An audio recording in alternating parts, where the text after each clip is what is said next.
Nearly 2 decades in the sports broadcast game, and what a ride it's been. Interviews with the 42nd President Bill Clinton, to Lakers legends Kobe Bryant, and the NBA's all-time leading scorer Kareem Abdul-Jabbar, to name a few. I've been blessed to cover and tell some amazing stories, but there were so many more I didn't get to tell. Thanks for tuning in to Untold Truths with Telly. You can catch my very special guests on ESPN's College GameDay every Saturday during the college basketball season. He also played 11 NBA seasons after a stellar collegiate career at the University of Notre Dame. He's my fellow East St. Louisan and Lincoln Tiger, LaPhonso Ellis. Fonz, thanks so much for taking some time to join me. My absolute pleasure. It's good to see you. Good to see you, man. Let's get right to it because This time of year, every moment is precious in your world. As a college basketball analyst and a parent of a current basketball player, for those who don't know, LaPhonso's son, Walter, plays for Bucknell. Now, you have all this going on. How have you been able to manage your feelings, thoughts, and even concerns about college basketball being played during a pandemic? Yeah, I honestly wasn't overly concerned because I knew that each of the conferences, each of the individual members that make up the conferences, that they would do their very best to try to keep a safe environment for the kids. And then the reality is, at their age group, they have a 99.999999 success rate for recovery. And so I literally, not in an irresponsible way, but in terms of all of the information that I was able to read and understanding the truth of their mortality rate, wasn't concerned about it at all. I'm just happy that those kids actually got a chance to compete. Now, your job is to assess and analyze the college basketball landscape. How challenging has that been this season, given teams having to pause all activities and several points of the season and throughout the season? Yeah. It's interesting, Telly, because it's interesting because we're drawn just by nature to the negative aspect of it. Because I remember even with ESPN, I remember this big box that they put in the window saying that 400 or so games had been canceled. And this was, mid-January or so. And I remember getting upset about that, being an accounting major and kind of a numbers guy. I'm kind of like, well, but if you're going to say that, that means that so many other games had been played, right? And so yes, what a blessing it is to have played nearly 80% of our games on the men's side. And so to your point, I felt more poorly for the children, young men and women who are trying to compete. And then all of a sudden they get hit with the case and they have to shut it down for 14 days. And Telly, we're not talking about 14 days with being able to go to your car or walk over to a restaurant by yourself. They're literally isolated in a hotel room from their teammates, having meals dropped at their door. So no interaction with people for a 14-day period. Praise God for technology and at least being able to use your cell phone or your computer to be able to see people face to face. So, as a country, as we're dealing with mental health, how about the mental health and the well-being of these student athletes that we're isolating in these rooms with kids at their age who have a 99.9999% mortality rate. So I can understand it on a global standpoint, but with the campuses around Thanksgiving, 75% of the campuses throughout the country were clear, which is how they were able to create these bubbles for the men's and women's basketball teams. After an 11-year NBA career, you had been at ESPN for 11 years before being promoted to College GameDay, where I think and believe you do an amazing job. Thanks, what pulled your focus in your broadcasting career to the college game? I just love, we have this little mantra around at home. We call it Kids and Hoops. And so though the NBA was where I'd come from, my passion is for kids and their development and in the context of basketball. So the fact that God and his providence would allow an opportunity for me to be able to do that as a broadcaster, because I play two roles for ESPN. I am an analyst for all of their halftime shows and studio shows, but I also get the privilege of going to call games. And so it's not unusual because of my collegiate experience and my NBA experience, like Tony Bennett, for example. I won't name a player, but he asked me if I'd be willing to talk to one of his players. And so to have somewhat of an influence on their development, to be able to share where I've been, the pitfalls, et cetera, and hopefully they can use those things to fuel the march to their successful future. Man, I couldn't have dreamt of a better second career after my NBA career had ended. And so I'm very, very thankful, Telly, for the opportunity that I have. And for the youngsters that only watch you on television and don't know how much of a beast you were in your playing days, I mean, come on, Fonz. I know you're a very modest guy, but you were breaking backboards in high school and stuff like that. I recall that, being a little younger than you, but watching your career unfold. And let's go back to high school. 1988, you were in a McDonald's All-American from East St. Louis, the mighty Lincoln Tigers, yes, where you led the high school to back-to-back high school state championships. Now, East St. Louis was and still is a tough environment to grow up in. Sure. At what point did you start to have NBA dreams and thoughts of a better life outside the city?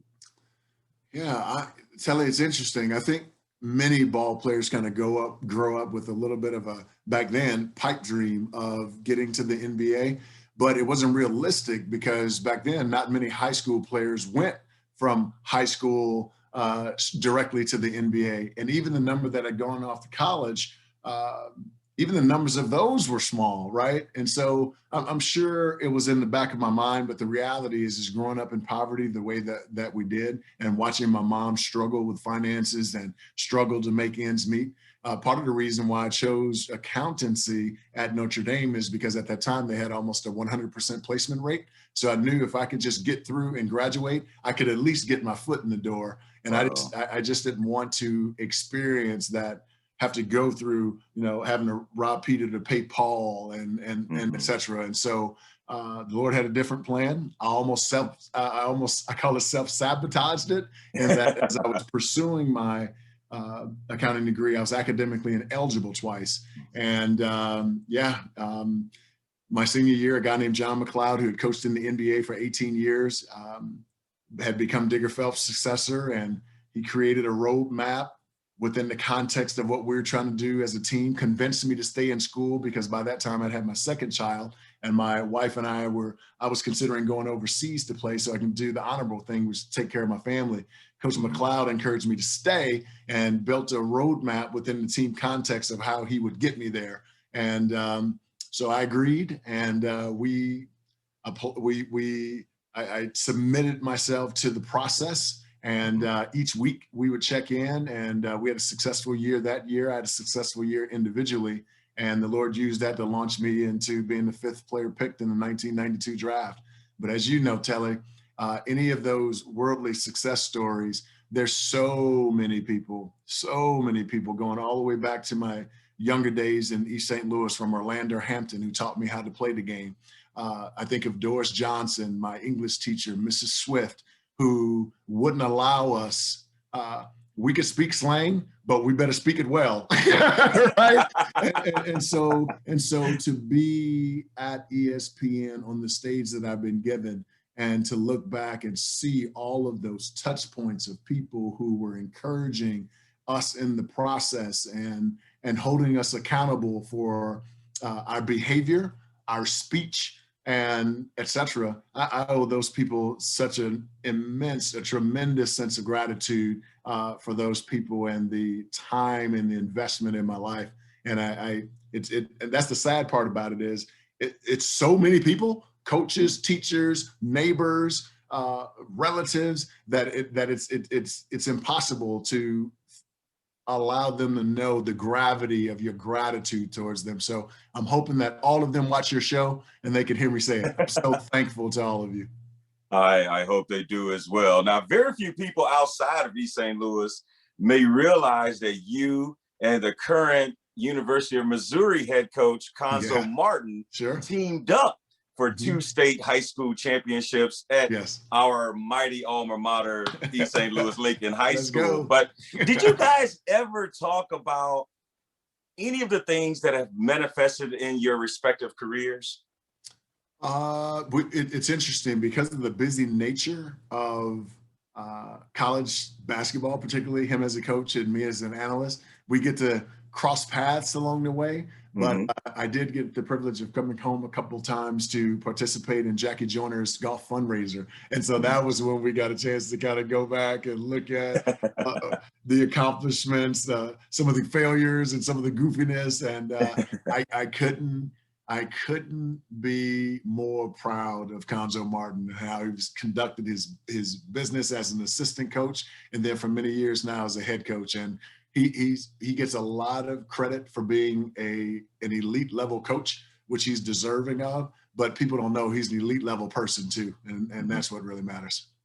Let's stay back there, because after you guys, won back-to-back state championships, and unfortunately for the Fighting Illini faithful, you broke their hearts by choosing Notre Dame over Illinois. But sure, when you went to Notre Dame, you became the only player in school history to lead the team in blocks for all 4 seasons you were there, and had a career 200 blocks, which is still a school record. How confident were you back then that your game in high school would translate to the college level? Man, I wasn't certain. And so sometimes you have to have people who are older than you that are making an investment in your life who can see ahead, because at that time we tend to only see our weaknesses and what we struggle with, right?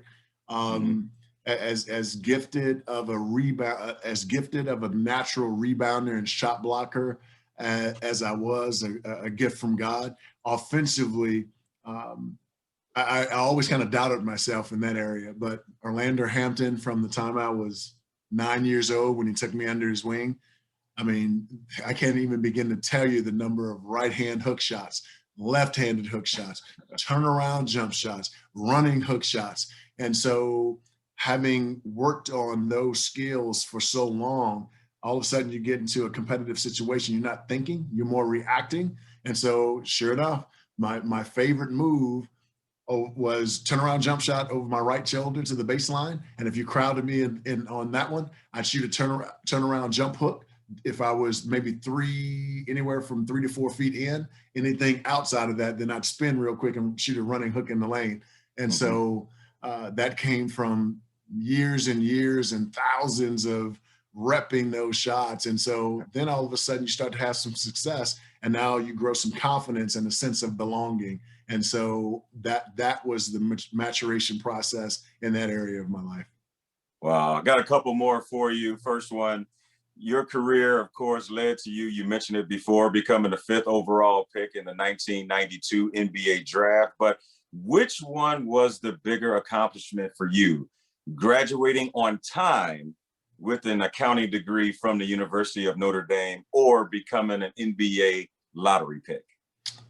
The graduation aspect of it. And part of that is, at that time, I was the first of my cousins who had graduated from college. And then in my mom's lineage, was the first in my mom's lineage to graduate from college. And so a tremendous accomplishment there, came with struggle to get through, obviously. And in that sense, I felt a huge victory even for my hometown, because in that context, lost several friends to the death, and to some in jail, etc. And so in that sense, I not only felt a great sense of accomplishment for me and my family, but I also felt like it was a huge one for our city too, given the visibility that I had at the time.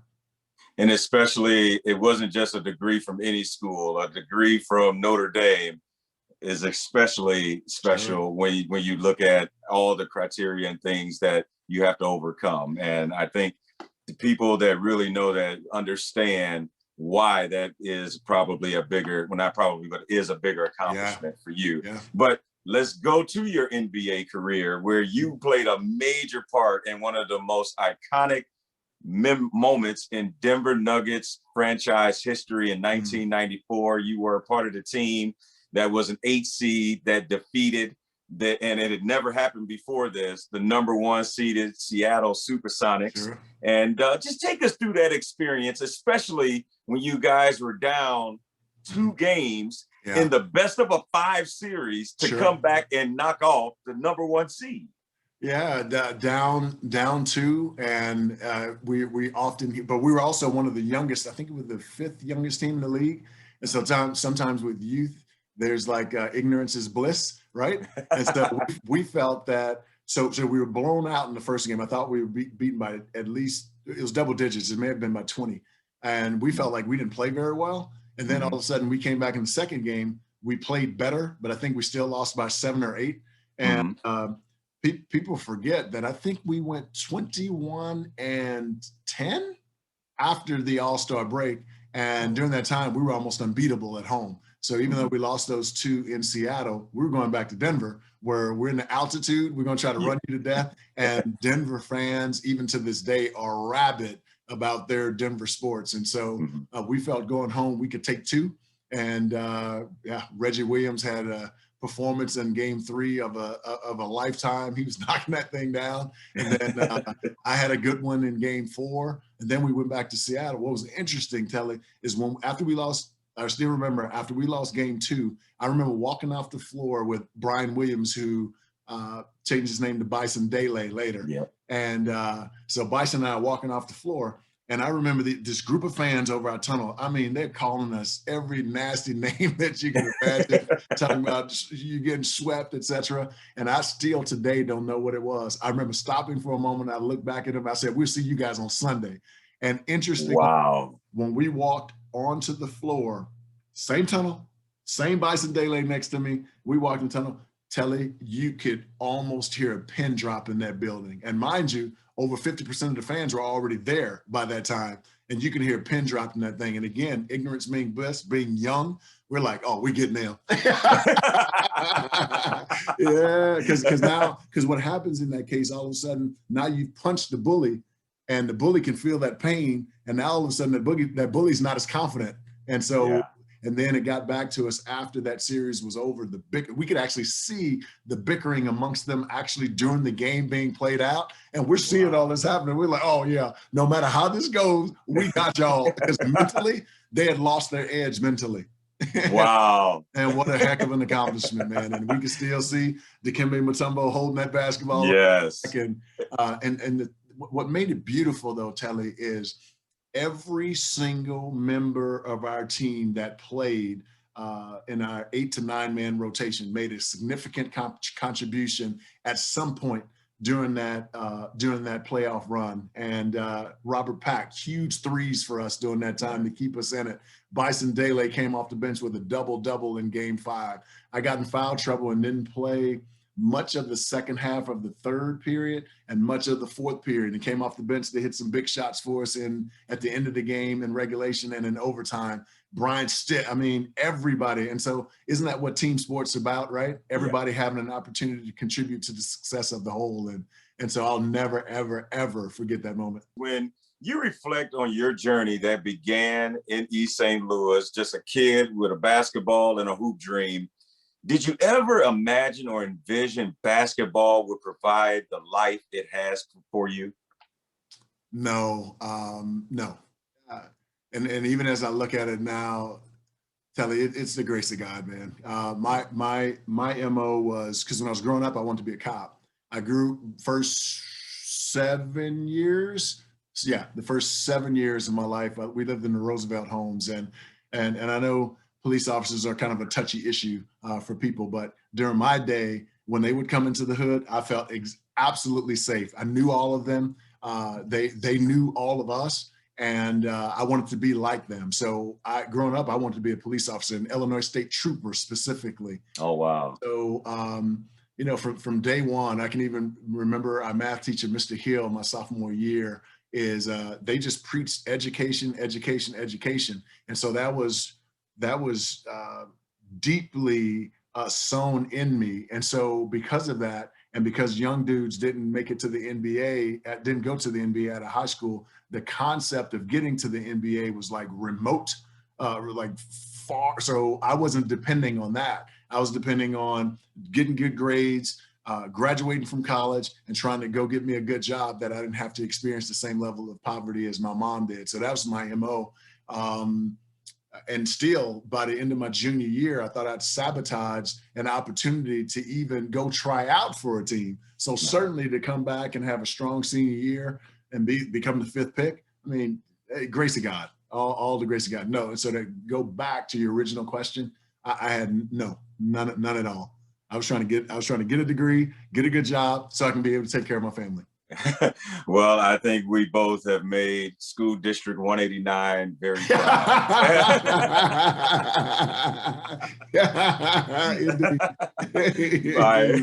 my friend, my brother, my fellow East St. Louis, and I can't thank you enough for taking the time to join me on Untold Truths with Telly, especially during one of the busiest times of the year for you. And please give my regards to your wife, and all the best during the tournament madness, Fonz. Keep up the good work on College GameDay. The great LaPhonso Ellis. You're so kind. Thanks for having me. I appreciate it.